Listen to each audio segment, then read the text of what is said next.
This might be really hard to whittle down, but has there been any highlights over your career? I mean, you have debated people all over the world. You've done lots of Yeah. different things. If you could whittle it down, what have some of those highlights been? Well, I think the debate that was really the highlight of my debating ministry was a debate held at the University of Cambridge at the Cambridge Union, which is the oldest debating society in the world. So, a tremendous privilege to be debating there.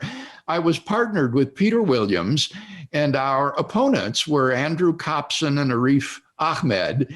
And the proposition under debate was whether or not belief in God is a delusion.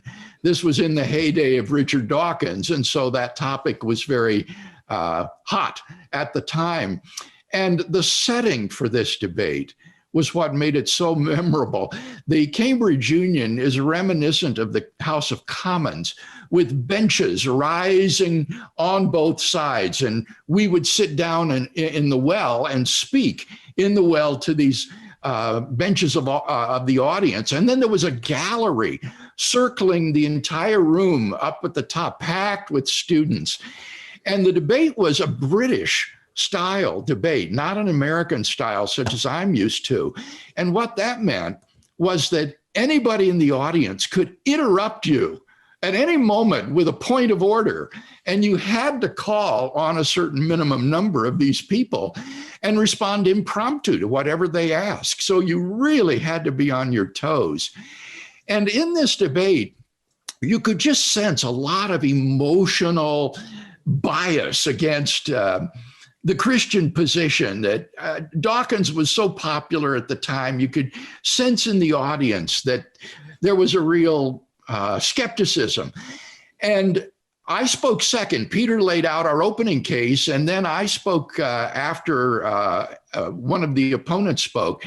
And I just had the feeling as I walked in the well, speaking to the students all around me, that it was like trying to turn a great ocean liner very slowly into a different direction.